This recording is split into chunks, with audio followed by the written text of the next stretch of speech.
Good morning and happy Sunday to each and every one of you. Welcome to Unity of Citrus Sunday service. I want to send a special welcome to anyone who's visiting us for the very first time. My name is Reverend Lecour. I'm the senior minister of this wonderful community. And I am really honored that you have joined us today. I know that it was by divine order. I know that there is something today that you will hear that will be able to encourage you and uplift you and help you along your special journey. Our church is not open right now, as many other churches aren't. So I invite you to visit our website so that you can learn a little bit about us. The website is www.unityofcitrus.org. You will learn the many things that we do in this community. And on there is a phone number. So if you would like to speak with me or have any questions about anything, please feel free to call. I'll be happy to connect with you. And I'm asking everyone else, if you need prayer, anyone, you need prayer, also call the church office and we will make sure that someone's there to support you with prayer, especially during these challenging times that we are living in. Everything is so different. But anyway, I invite you to feel free to do that. You know, Unity of Citrus is such a unique experience. We are a positive path for spiritual living. Everyone is welcomed in these doors. We honor everyone's path to God, whatever that may be for you. We will walk alongside you and support you as you go deeper into the realization of who you are, what you have come here to be, and what is God in you. So let us begin our time together. So before I do, I just want to, I just remembered we have a special guest today. I'm so excited. Our guest musician today is David Roth. And thank you, David, for offering of your time and of your talent. I know that your beautiful music will be an amazing blessing to all of us. Thank you. We look forward to hearing what you have prepared for us. So without any further ado, I invite you right now to say with me our affirmation of oneness. There is one power and one presence in the universe and in my life.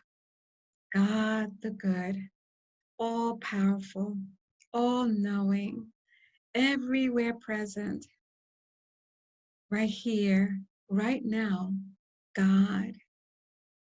What a beautiful affirmation. So I invite you now to take a moment and join me in setting the intention for our time together. Close your eyes if that feels comfortable to you. Go within. Begin to leave behind the cares of this morning or any agenda that you have for this afternoon. Begin to set the intention to be really present in the moments that we will share together. Open your heart and your mind to be receptive to the holy presence, the living life of God in you. Receptive and open to hear what is yours to hear today. We're grateful for the loving presence that is always with us.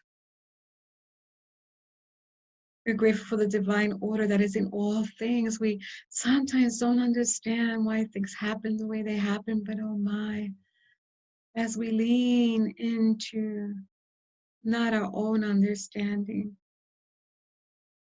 we lean into God.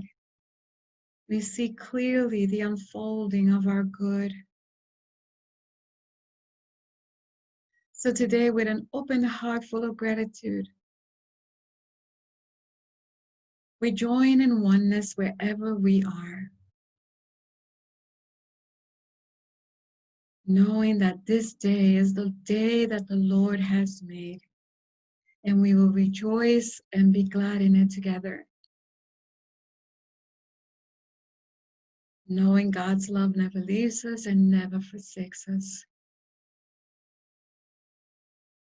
So we thank you, God. We are ready. We're intentionally present. We are here now. And so it is. The light that is in me salutes and honors the light that I know is in you. Namaste. Good morning, everybody. My name's David Roth. Are you ready to sing? Here goes something.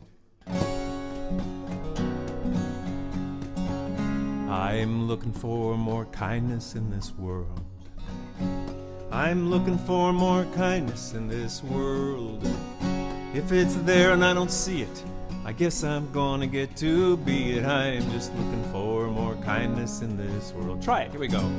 I'm looking for more kindness in this world. I'm looking for more kindness in this world. If it's there and I don't see it, I guess I'm gonna get to be it. I'm just looking for more kindness in this world. I'm looking for more grace in this world. I'm looking for more grace in this world. If it's there and I don't see it, I guess I'm gonna get to be it. I'm just looking for more grace in this world. Oh, this is what I'm seeing. We're in trouble A to Z, and there's no quick solution anyone is willing to make. Even though it may be glaring, it is time to be more daring, and it's time to be more caring, for goodness sake. I'm looking for compassion in this world. I'm looking for compassion in this world. If it's there and I don't see it, I guess I'm gonna get to be it. I'm just looking for compassion in this world. And I'm looking for more peace in this world. Your turn.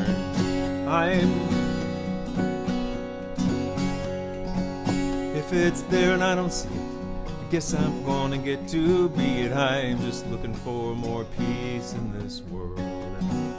Oh, this is what I'm seeing.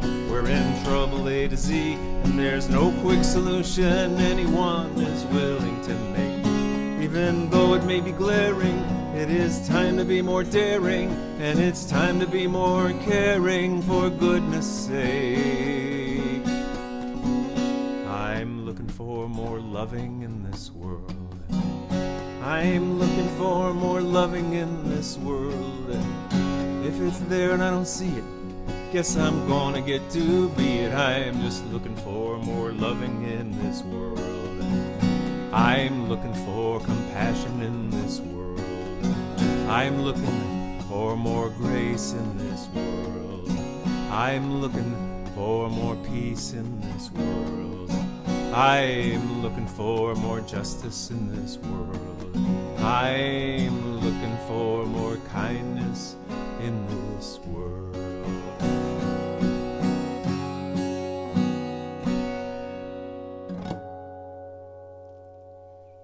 Really good job. Good morning. My name is Rhonda Banker. Today is Sunday, June 28, 2020, and the daily word for today is will.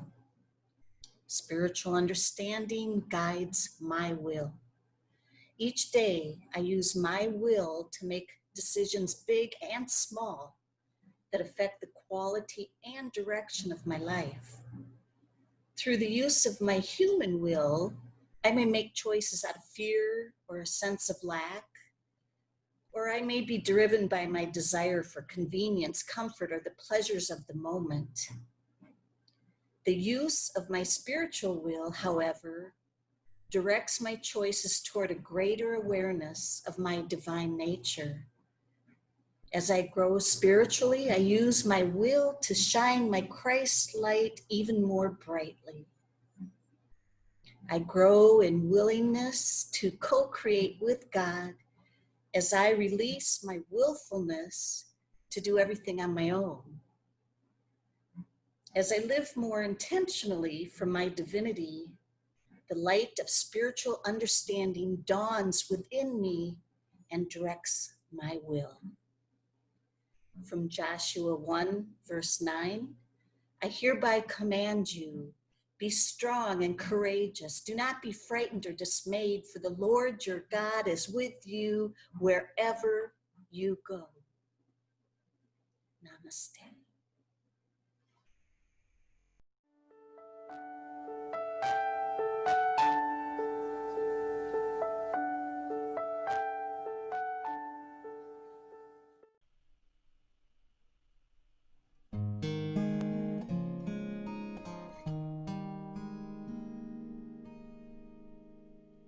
I surrender to my greatest, highest good,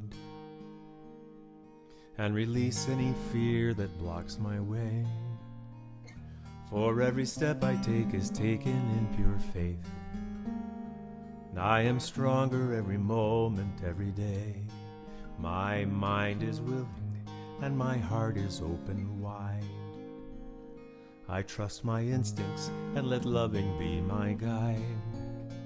I vow to live a life that's real and true and free, as I continue moving in this mystery, where I surrender to my greatest, highest good, and release any fear that blocks my way. For every step I take is taken in pure faith. I am stronger every moment, every day.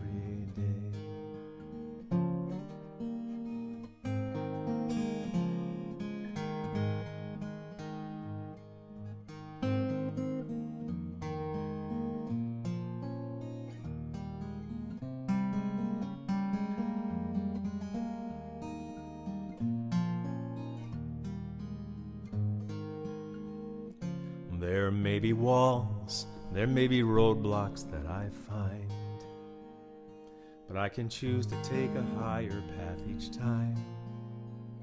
For now I know that what I thought was safe and sound was only habit and regret that held me down. So I surrender to my greatest, highest good, and release any fear that blocks my way. For every step I take is taken in pure faith. I am stronger every moment, every day. I am stronger every moment, every day. I am stronger every moment, every day. I am stronger every moment, every day.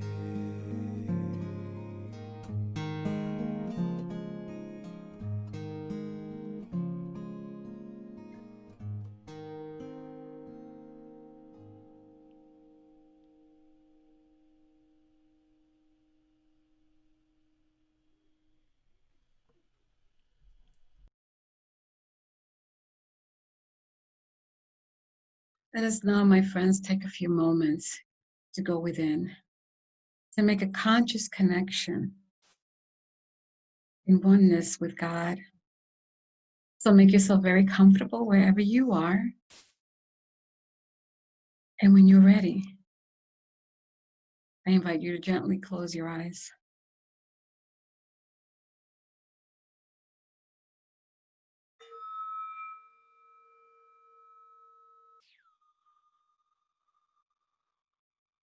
Take a deep breath.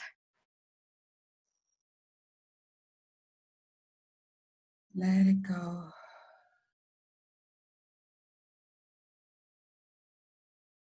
One more time, take a breath in. Inhale. Inhale calmness of mind, relaxation of the body. Exhale, letting go. Letting go and shifting your attention right now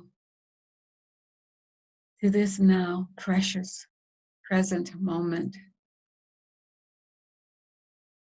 Nothing is more important than the here and the now. There's nothing to do and nothing to be.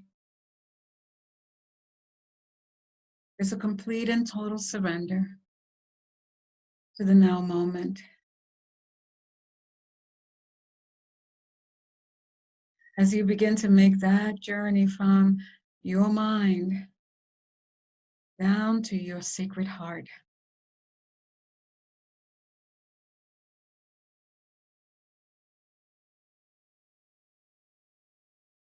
gently and slowly reminding yourself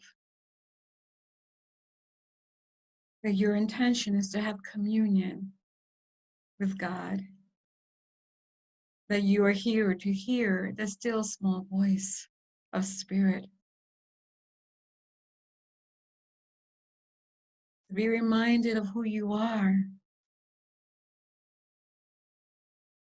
and why you are here.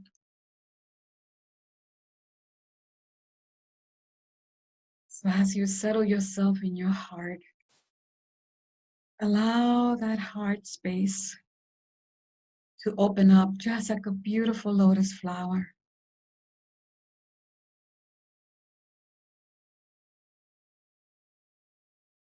Open, expansive, full of love. And allow that love to take you deeper, deeper within the truth of who you are.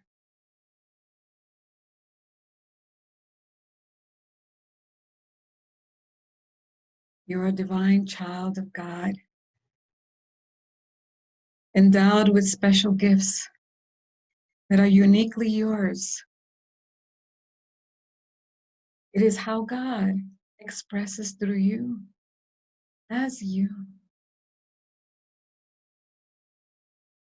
And so as you enter this sacred, holy sanctuary within yourself, I invite you to let go more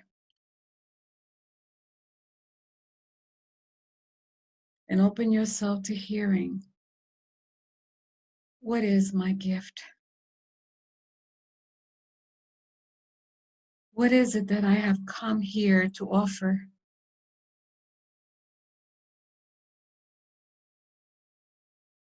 With an open heart and an open mind, allow yourself to enter the silence as you listen to Spirit whisper into you. What is your gift? What are your gifts that you've been called to offer to the family of Earth? Let's rest in the silence now.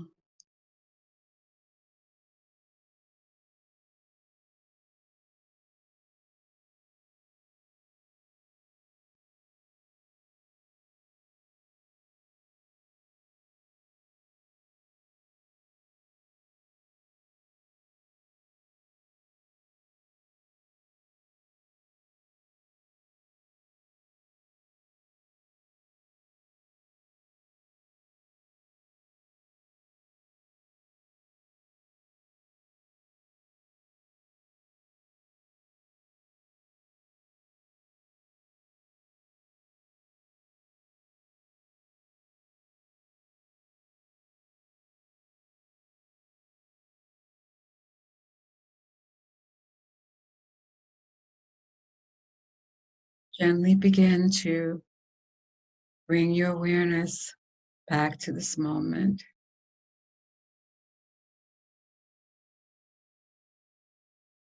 Knowing that in the depth of you, you have the gift that is needed in this world.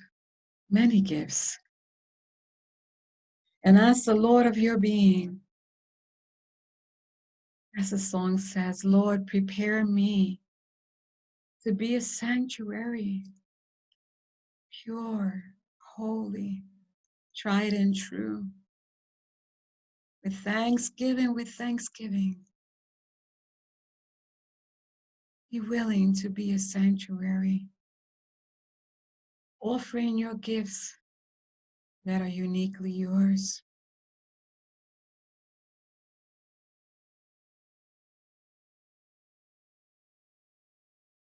Take a deep breath with me now. And begin to bring your attention right here, right now, leaving your heart wide open to continue to receive. And from that open, beautiful heart of love, set the intention to give.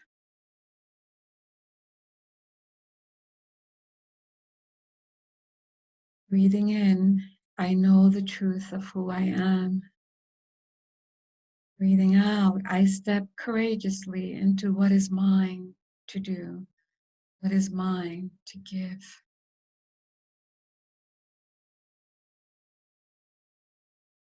Take one last breath with me, a deep breath. Let it go. And when you are ready, gently open your eyes.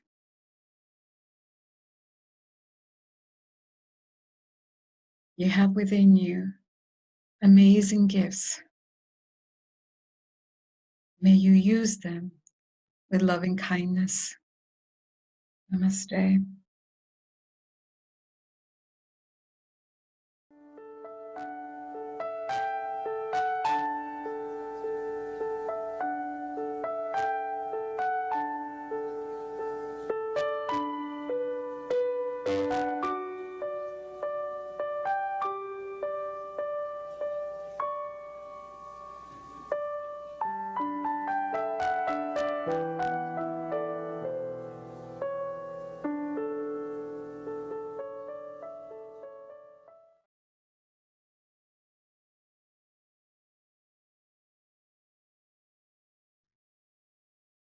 Hello again. Today we conclude our four-part series based on the book by Wayne Muller entitled, How Then Shall We Live? And to recap a little bit, let me start with the four questions that we have talked about. So question number one was, who am I? And that question encouraged us to really get to the root of knowing our truth, our divine nature, and realizing that all the experiences that we have had in this life have been lessons that will help us evolve into more of that which we are. And the second question was, what do I love? Discovering what we love will help us find our center of gravity and bring more balance into our lives. The third question was, how should I live knowing that I shall die? And that one really helped us to embrace our mortality.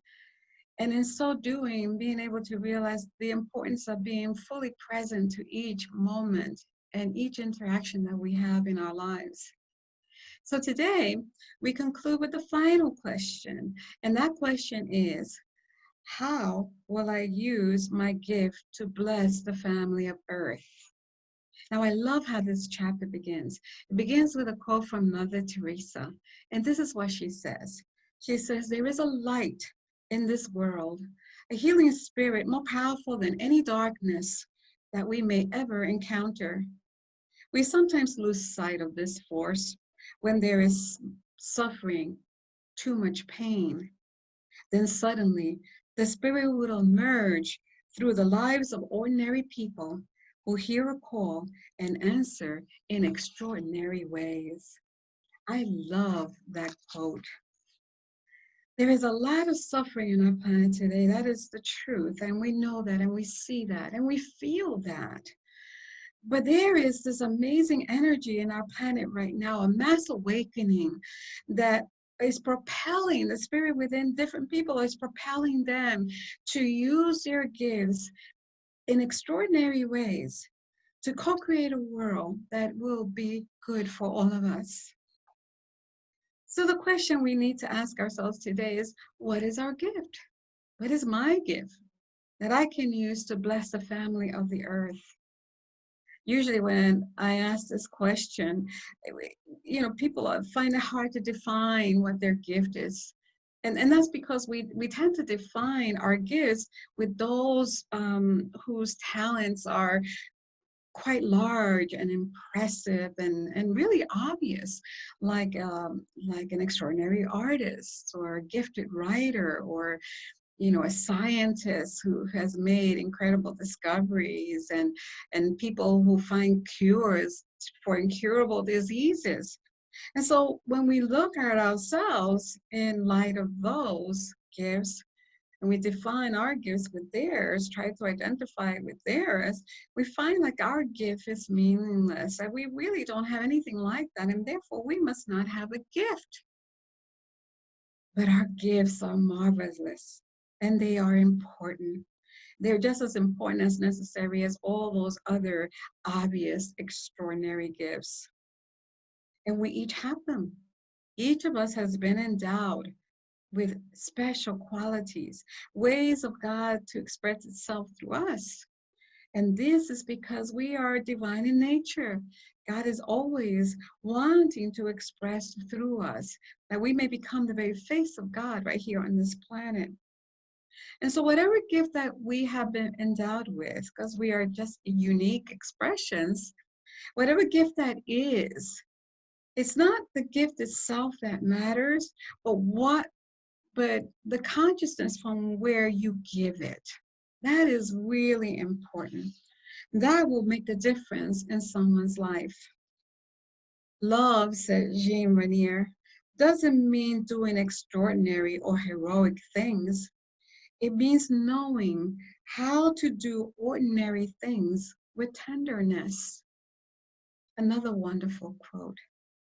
So a kind word, a simple meal, a comforting visit, a gentle touch, these are ordinary gifts that nurture extraordinary connections. So if you have apples, then what you give is apples. And if you have good humor, then what you give is your gift of laughter. And if you can cook, some of you are really good cooks, then food is your gift. And if you make music, or hold a hand, or listen, or build, or paint, or love well, whatever it is, that is your gift.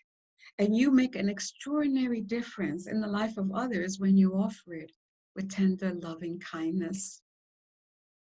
So don't get caught up in your thinking that your gift is not big enough or impressive enough. Whatever your gift is, when you give it with loving tenderness, it becomes the greatest gift of all. Wayne Muller in his book says, a gift is like a seed. It is not an impressive thing. It is what can grow from the seed that is impressive. If we wait until the seed becomes a tree before we offer it, we will wait and we will wait and wait. And the seed will die from lack of planting in the warm, moist earth. The miracle is not just the gift. The miracle is in the offering, for if we do not offer, who will? So if you take a moment to think about our world today, you will realize desperately that whatever gift we have is desperately needed. My goodness, all you have to do is watch the national news for a minute and a half to see all the suffering that there is. It's almost daunting.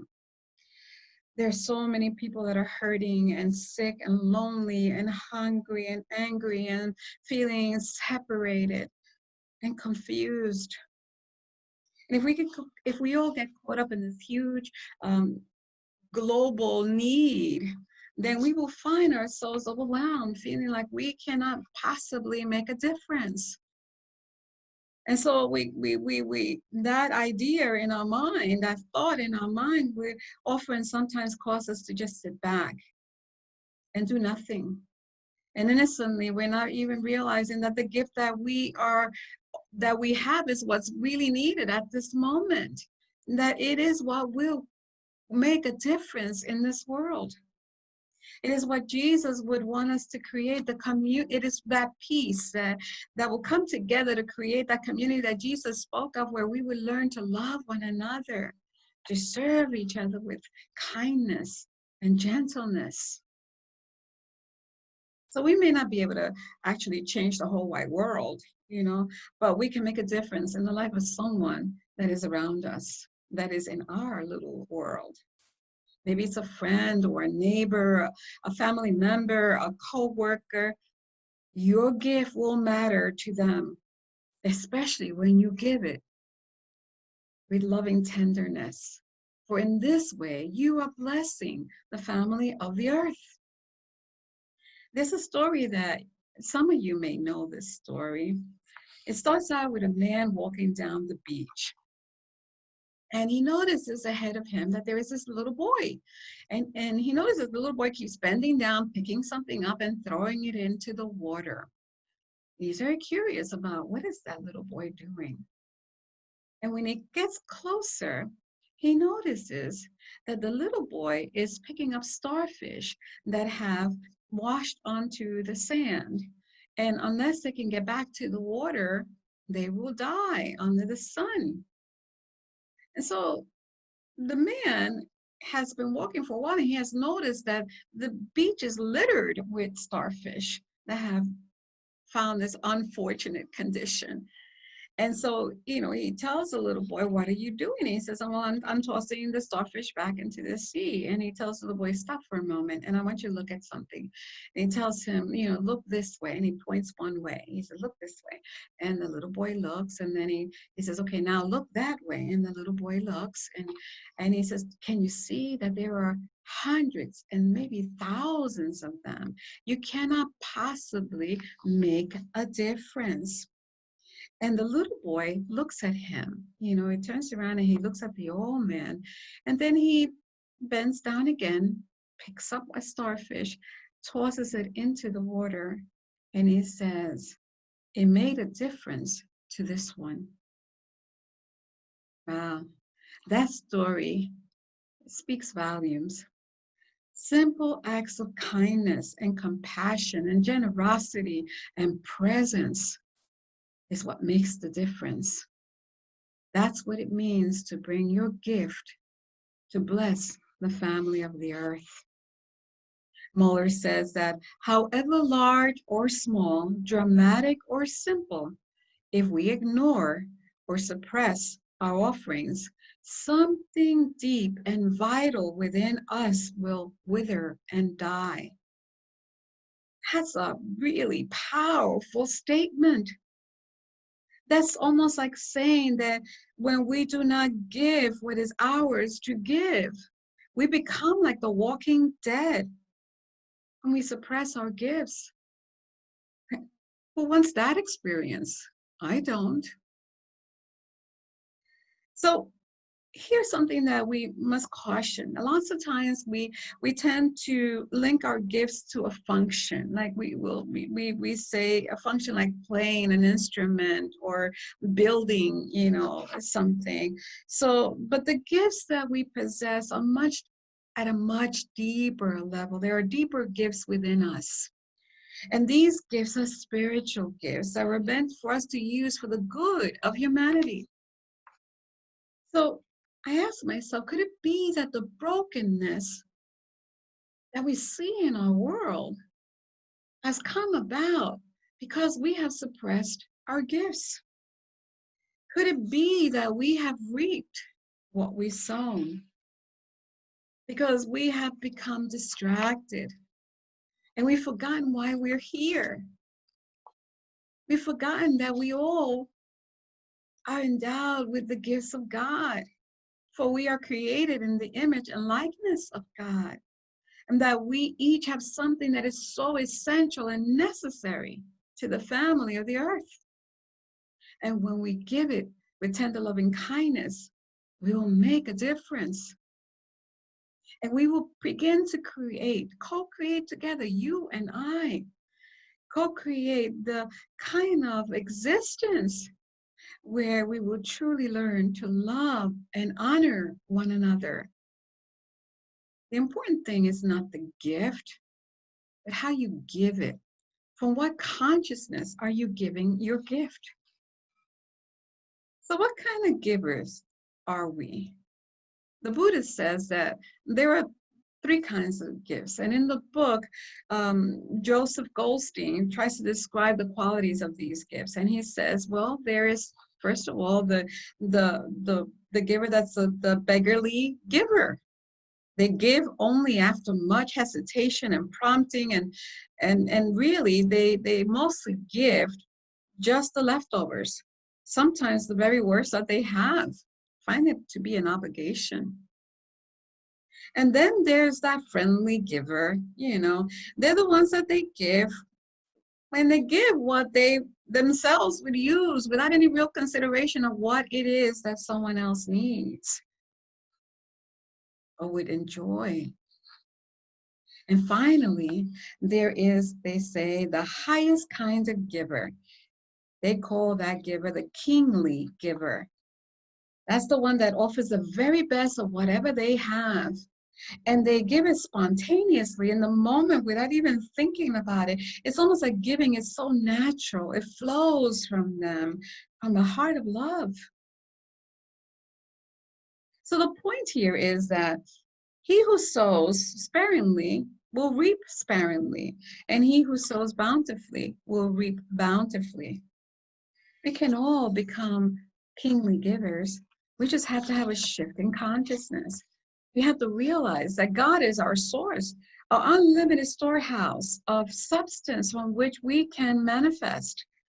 And that when we embrace this truth, we will realize that all blessings flow from divine substance, from God. God is our source. And so when we realize that we give freely, kingly, abundantly, joyfully, with grace-filled gifts that will really change the vibrational energy of our planet. Again, I remind you that the power is not in the gift itself, it's in how we give it, and what consciousness we give it. It's not how big or how expensive it is, or how much sacrifice you have to make to give it. The power lies in your genuine kindness. In Jesus' time, the priestly elders would demand from the people that they bring costly gifts to the temple, that they would sacrifice to make that happen. And Jesus saw suffering. He saw a great deal of suffering that was created by these requirements. And he rebuked those priestly elders. He told them that I desire mercy, not sacrifice. Mercy, kindness, gentleness, compassion, not sacrifice. So as we ask ourselves in these times, what is mine to do? I invite you to consider what gift is yours to give to the family of the earth. In today's world, sometimes the most important gift that we can give is our peaceful presence. The world is so agitated right now. Don't you feel it? I do. Right now, more than ever, being in the presence of someone who is at peace can be healing, remarkably healing. William Butler Yeats said, "We can make our minds so still, like still waters, that beings gather about us, that they may see their own images, and so live for a moment with a clearer, perhaps even with a fiercer life because of our quiet." I'm not saying to be quiet and do nothing, but be peace within yourself as you give of your gift with tender, loving kindness. In my life, I have been blessed by so many people, family, friends, who have offered so much of themselves, especially during my greatest times of need. I remember the generosity of my coworkers who pulled together from their own salary so that I could have a salary during the time that I needed to not work and take care of my son. I remember how all of these people came together in my life when my son transitioned and made sure that they were there for me, offering their gifts with loving kindness. I remember their kindness so very much. There were meals and phone calls that were made and visits and, oh, their presence in holding me when I would fall apart over and over and over again. They helped me during the greatest and roughest times of my life. Moa says that our greatest gifts is to allow ourselves to feel alive in the sea, moving with the tides of loving kindness as they move into us, through us, out of us into others, only to return again and again. So, dear friends, who are you? What do you love? How will you live knowing that you shall die? And what is your gift to the family of the earth? The Dalai Lama says that we are visitors on this planet.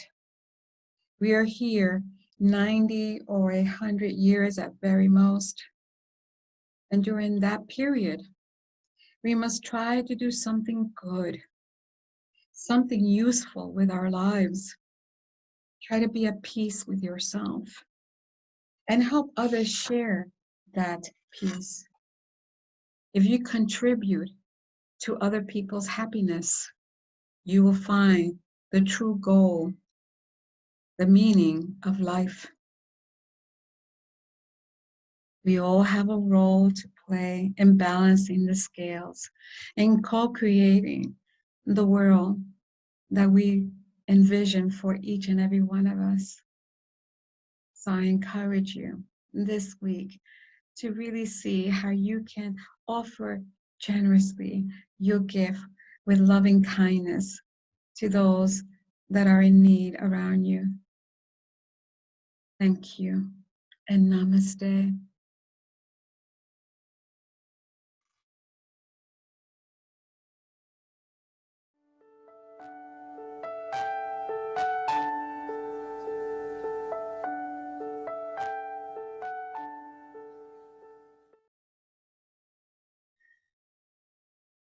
Today our message has talked about the gifts that we bring and how we bring them with that consciousness that offers it in loving kindness.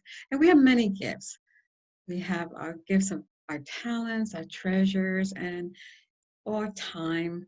And so right now I invite you to give from that part, those gifts that you have that will support this community. Your resources that keep these doors open. I am so internally grateful to each and every one of you that you have faithfully demonstrated that God is your source. And I see nothing but blessing upon blessing of abundance in your life. So take your offering right now in your hand and let's bless it. As we say together, divine love through me blesses and multiplies all that I have, all that I give, all that I receive. I send forth this gift with my blessings and with my love. Thank you, everyone.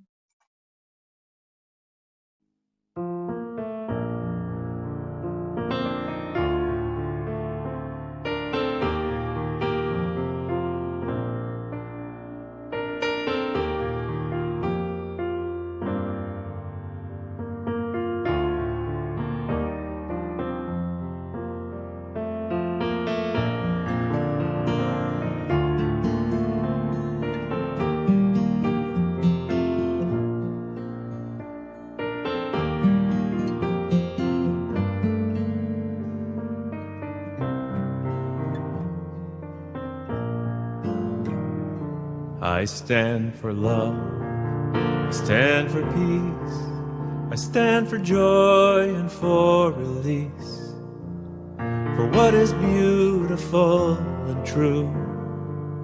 I stand for hope, I stand for you. I stand for love, I stand for peace, I stand for joy and for release, for what is beautiful and true. I stand for hope, I stand for you. You know our world is in great pain. She needs our loving care again. But there are those who fail to see what we have done and what we need. There is a cost for every act, and now there is no turning back.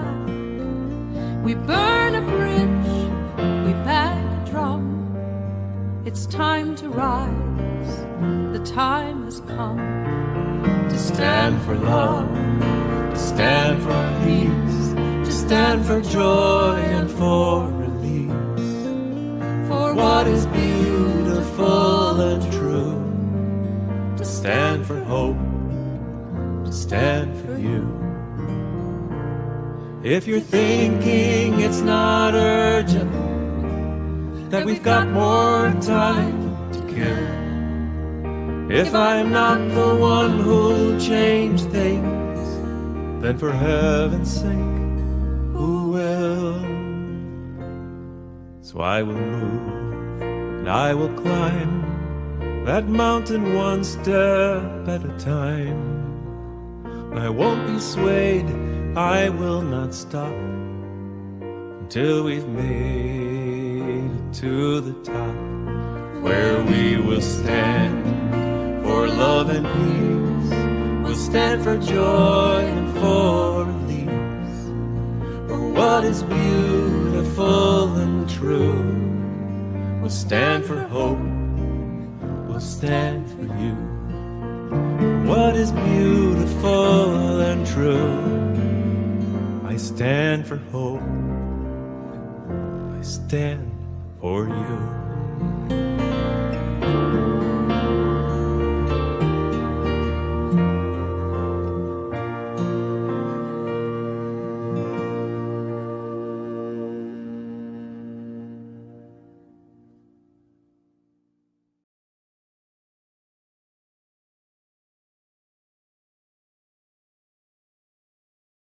Our time together always seems to go so very quickly.